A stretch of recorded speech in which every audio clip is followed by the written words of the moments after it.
જય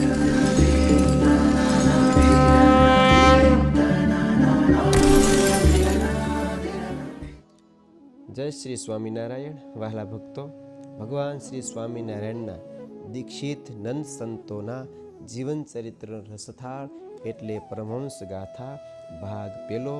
વાત ચાલુ છે ધરણીધરાનંદ સ્વામી. ભગવાન સ્વામિનારાયણ પોતાના ભક્તની રક્ષા કરે જાય છે. વેણીરામ સમજાવે જાય છે, પણ ચંદીલાલ શેઠને સંશયને કારણે હજી વાત ગળાહેઠ ઉતરતી નથી. આ રીતે વિકટ વનની વાટે ભગવાનના મહિમાની વાતો કરતા કરતા બંને ભયંકર ગીચ વનમાં ચાલ્યા જતા હતા.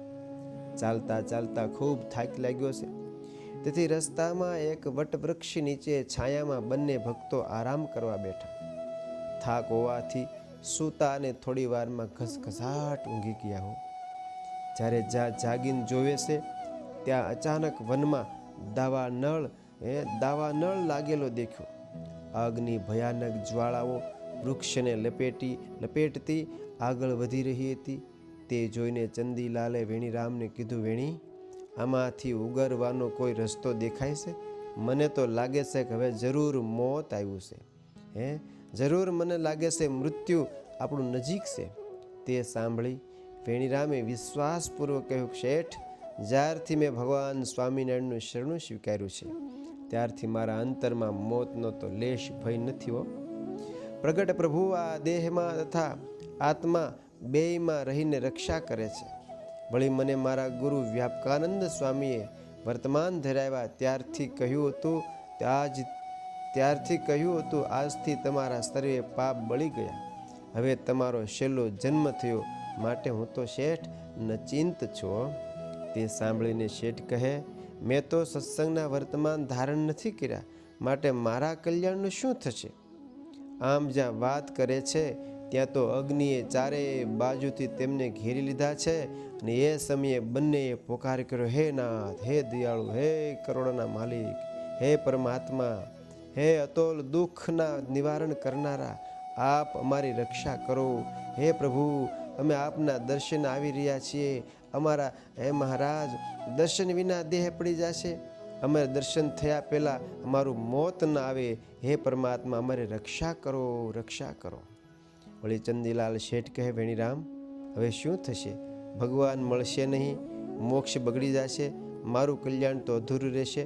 ત્યારે વેણીરામ કહે, તમે વર્તમાન ધરાવી લ્યો તોય ભગવાન સ્વામિનારાયણ તમારું કલ્યાણ કરશે. શેઠ, હજી મૃત્યુને થોડી વાર છે. તમે કહો તો હું જ ખુદ વર્તમાન તમને ધરાવી દઉં, એટલે તમે પણ મારી જેમ નિર્ભય ને નચિંત થઈ જશો. સામે મોત દેખાય ત્યારે મર્દ માણસ પણ મૂંઝાઈ જાય. ચંદીલાલ શેઠે હા કહી એટલે વેણીરામ ભાઈએ એમને વર્તમાન ધરાવ્યા. એ જ સમયે દયાળુ પ્રભુએ અતિશય દયા કરી કાળા ઉનાળામાં મુશળધાર વરસાદ વરસાવવાનો નિર્ણય લીધો. અને જોતામાં વાદળી બંધાણી અને વાદળી મોટી થઈ કાળો ડિબાંગ વાદળ થયું અને વરસાદ માંડ્યો વરસવાઓ.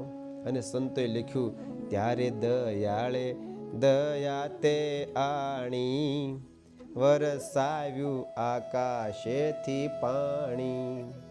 વરસ્યો મેઘ મચી બહુ એલી, ચાલ્યા પૃથ્વીએ પૂર રેલી. જળે અગ્નિ ગયો ઓલાઈ, દીધો પરચો એવો સુખદાઈ. હે દીધો પરચો એવો સુખદાઈ. અગ્નિ ઓલાઈ જતા બંને ભક્તના જીવ બચી ગયા. વેણીરામ પાસે ભક્ત હૃદય હતું. ભક્ત હંમેશા પ્રત્યેક ઘટનામાં પરમાત્માની કૃપાને જ પોતે દેખે. ભગવાનની કૃપાનું જ તેને દર્શન થાય. જ્યારે જે સંશયશીલ છે તે દરેક બાબતને તર્કના ત્રાજવે તોલે છે. તેને ક્યારેય કોઈ ઘટના ભલેને તે ગમે તેટલી અચરજકારી કેમ ન હોય, પરંતુ તેમાં પ્રભુની પ્રભુતાના દર્શન ન થાય. વેણીરામે કહ્યું, શેઠ, જુઓ તમે, ભગવાન સ્વામિનારાયણના આશ્રિત થતાં જ ભગવાને કેવી રક્ષા કરી. જો તો ખરા, ક્યાંય વાદળી ન હોવા છતાં પણ વાદળું બંધાય અને વરસાદની ધારા આ તો ભગવાન સ્વામિનારાયણને ઘેરે હો. આમ વાત કરે છે ને. ચંદીલાલ તો સાંભળીને હસી પડ્યા. તેણે કહ્યું, એલા વેણી, જેવી રીતે જંગલમાં આગ લાગવા કાળ લાગી તેમ વરસાદ પણ પડવા કાળ પીડ્યો. એમાં ચમત્કાર શેનો? તું તો હાવ વેવલો રહ્યો.